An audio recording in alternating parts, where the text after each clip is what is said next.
Baik, Bismillahirrahmanirrahim. Assalamualaikum warahmatullahi wabarakatuh. Perkenalkan, nama saya Lela Syakira Tala dengan NIM 220305501038 kelas D, Program Studi Gizi Fakultas Ilmu Keolahragaan dan Kesehatan. Baik, di sini saya akan menjelaskan tentang 4 fase perawatan pada balita dan 10 tata laksana gizi buruk pada balita guna memenuhi tugas isu mutakhir dengan dosen pengampu Ibu Irma SKM, MKS.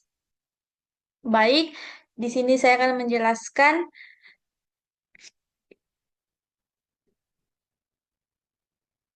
definisi gizi buruk. Gizi buruk adalah kondisi ketika berat badan seseorang terlalu rendah dibandingkan dengan tingginya badan. Gizi buruk termasuk salah satu jenis malnutrisi, yaitu ketidakseimbangan atau gangguan dalam pemanfaatan nutrisi yang dibutuhkan. Selanjutnya, tata cara pemeriksaan gizi buruk pada balita. Penentuan status gizi buruk pada balita perlu dilakukan pemeriksaan sebagai berikut. Yang pertama, berat badan dan panjang atau tinggi badan. Yang kedua, ling- lingkar lengan atas atau lila. Dan yang terakhir, piting edema bilateral. Nah, cara cara pemeriksaan piting edema bilateral yaitu em, tekan tekan tekan punggung kaki selama 3 detik.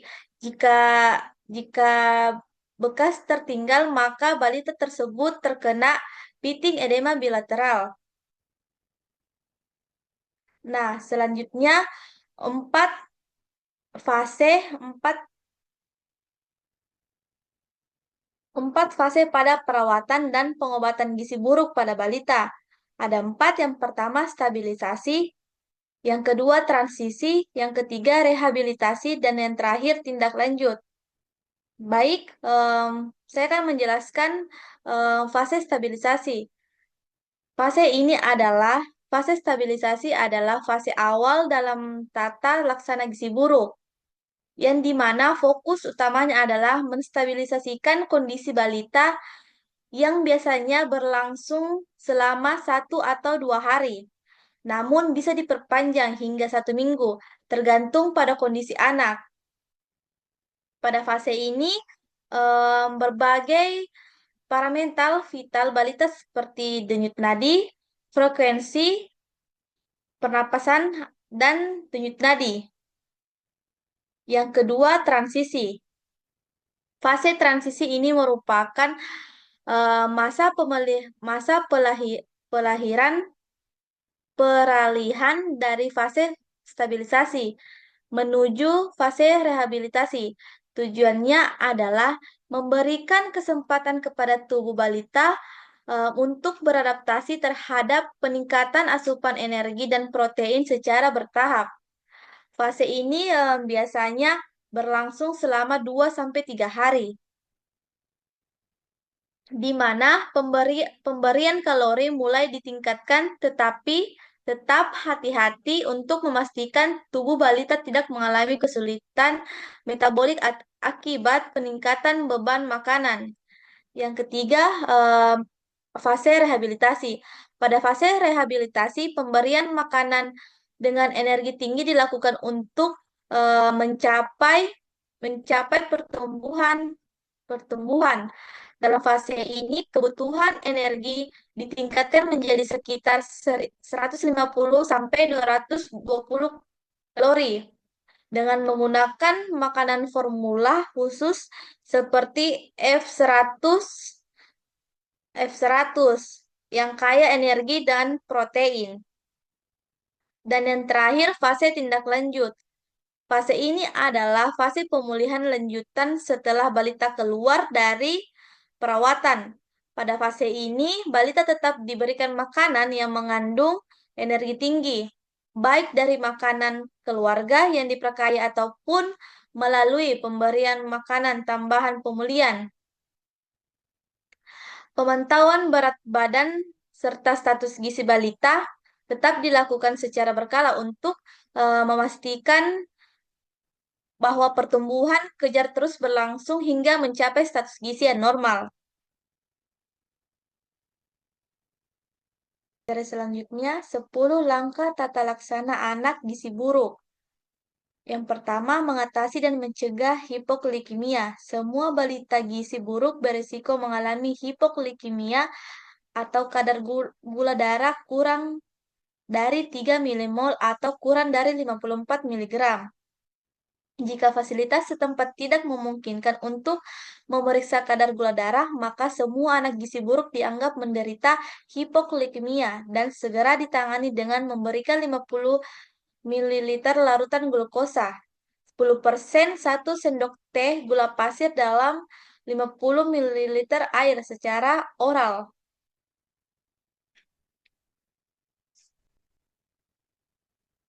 Yang kedua, mencegah dan mengatasi dehidrasi. Cadangan energi anak gizi buruk sangat terbatas sehingga tidak mampu memproduksi panas untuk mempertahankan suhu tubuh. Cara mencegah dan mengatasi hipotermia dengan menghangatkan tubuh balita dengan menutup seluruh tubuh termasuk kepala dengan pakaian dan selimut. Yang ketiga, mencegah dan mengatasi hipotermia. Pada dehidrasi ringan atau sedang, tetap upayakan memberikan terapi rehidrasi oral. Apabila tidak mungkin secara oral, cairan diberikan melalui pipa nasogastrik sampai anak bisa minum. Dengan pemberian oralit standar yang telah dimodifikasi dengan mengurangi natrium dan menambah kalium yang lebih dikenal dengan rehydration solution for malnutrition. Yang keempat, memperbaiki gangguan keseimbangan elektrolit. Untuk mengatasi gangguan keseimbangan elektrolit tersebut diberikan mineral mix yang ditambahkan ke dalam formula WHO atau formula 75, formula 100, dan resomal. Tubuh anak gizi buruk relatif mengandung kadar natrium lebih tinggi dan kalium lebih rendah dibandingkan anak normal. Karena itu, pemberian cairan tidak boleh yang mengandung kadar natrium tinggi dan anak harus mendapatkan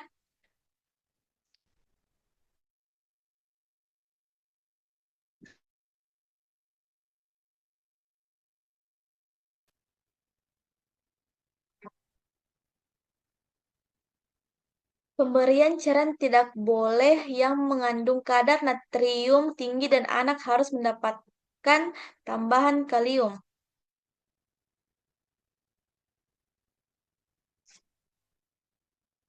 Yang kelima, mengobati infeksi.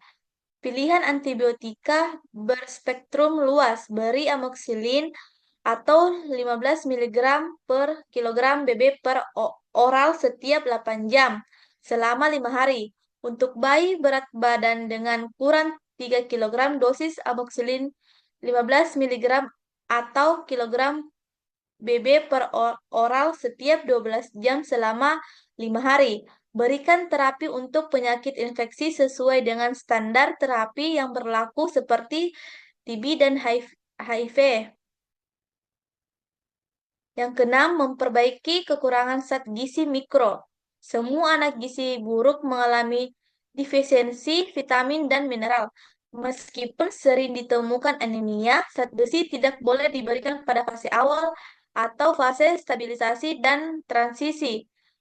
Zat besi baru diberikan setelah anak mempunyai nafsu makan yang baik dan mulai bertambah berat badannya, atau biasanya pada minggu kedua.